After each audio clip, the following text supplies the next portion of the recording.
Two major breakthroughs have just come out of Taraba State, and this time it appears the Nigerian army has scored a major win against one of the most dangerous kidnapping syndicates operating in Southern Taraba.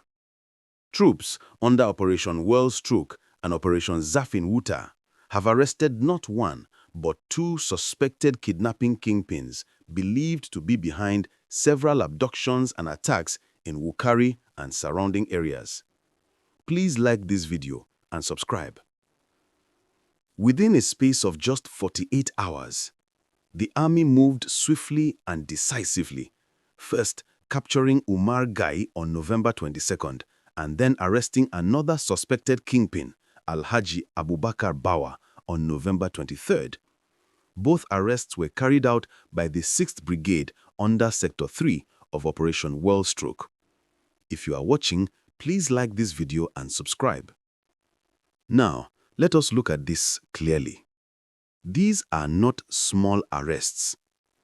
According to military sources, these men are believed to be deeply connected to a broader criminal syndicate that has terrorized villages, highways, and farming communities in Southern Taraba. Multiple investigations indicate that both suspects have ties to violent attacks, coordinated kidnappings, and ransom-driven criminal operations. If you value balanced analysis, kindly subscribe. From the details released so far, the arrest of Bawa on November 23rd happened as he attempted to flee Wukari. This suggests that the military's intelligence operations were already closing in, and the suspect might have been aware that his network was compromised. The second arrest, that of Umar Gayi on November 22nd, followed credible intelligence indicating his direct involvement in the kidnapping of one Alhaji Jano on November 13th. As we speak, the victim is still believed to be in captivity.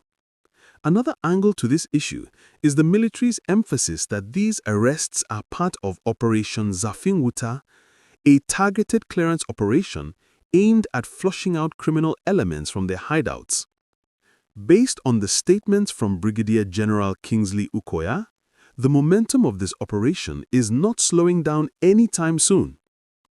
If you're watching, please like this video and subscribe.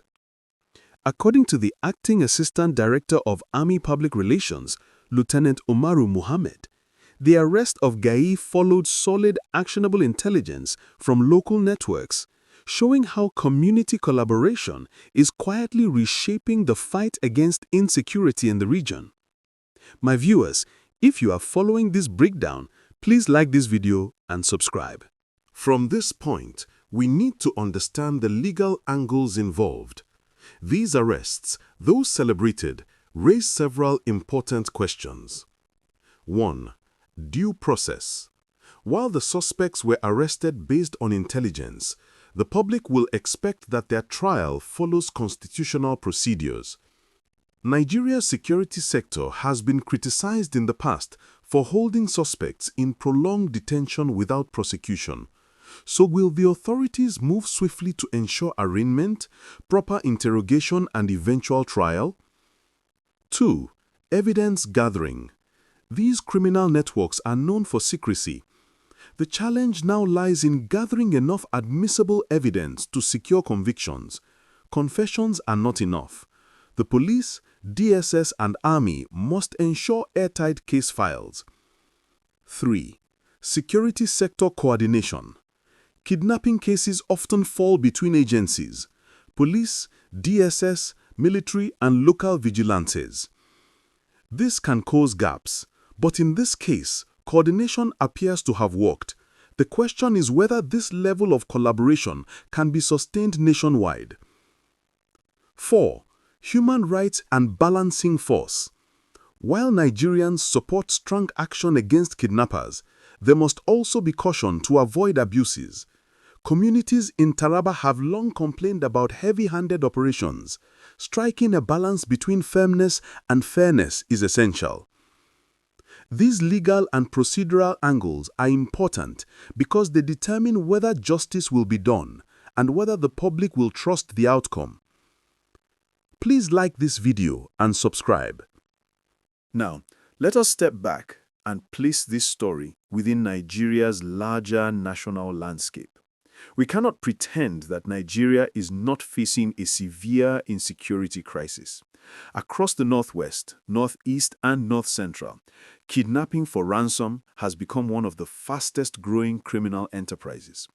People traveling from state to state live in fear. Families have lost loved ones. Communities have been displaced.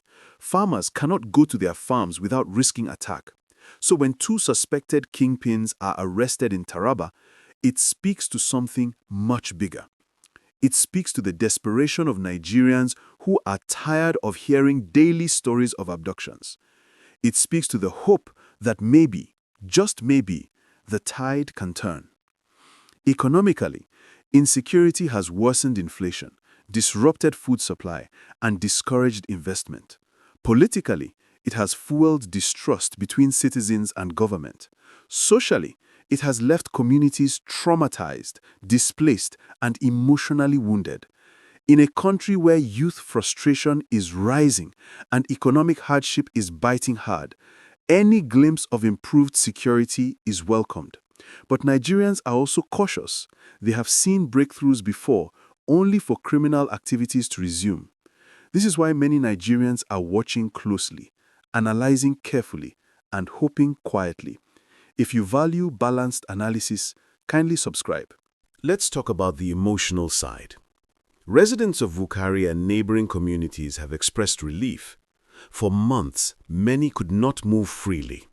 Parents stopped allowing their children to walk to school, farmers avoided their lands, traders feared traveling to rural markets. So the arrest of these suspects feels like a breath of fresh air. But on the other hand, the family of Alhaji, who was kidnapped on November 13th, remains in fear. Their loved one is still missing. Every hour that passes is an emotional burden. They are waiting, hoping, praying. They want to hear good news. Please like this video and subscribe. Supporters of the military are celebrating the arrests as a sign that the army is becoming more proactive and intelligence-driven. But critics are warning that until the full syndicate is dismantled, communities will not be safe. There is also the emotional exhaustion of Nigerians in general. People are tired of hearing, "We arrested a kingpin," only for another kidnapper to rise.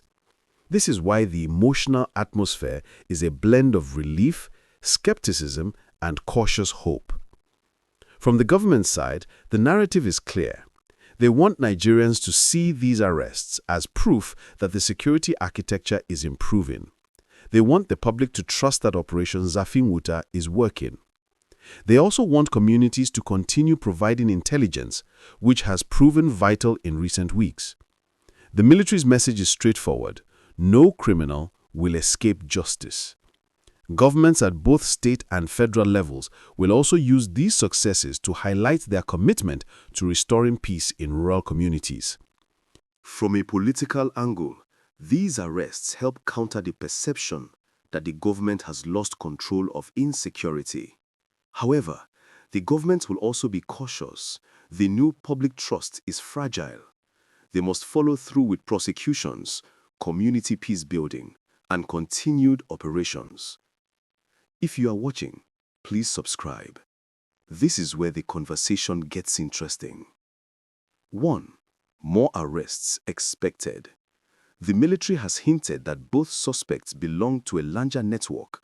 Their interrogation will likely expose names, routes, hideouts, collaborators, and financiers. 2. Possible rescue operations. With Gayi believed to be linked to ongoing kidnappings, the army may launch targeted rescue missions. 3. Community confidence could improve. When communities see real results, they become more willing to share intelligence, creating a cycle of success. 4. Political reactions. Local politicians will likely respond. Some may praise the army. Others may raise concerns over human rights or the need for broader development. 5. International concern. Nigeria's insecurity has drawn global attention. These arrests could shape conversations around counterterrorism support and international partnerships. 6. Economic impact. Peace in Taraba means farmers can return to their lands, traders can move freely, and local businesses can recover. This story is not ending here. More developments will come, and we will continue to break them down for you. My viewers, if you are following this breakdown, please like this video and subscribe.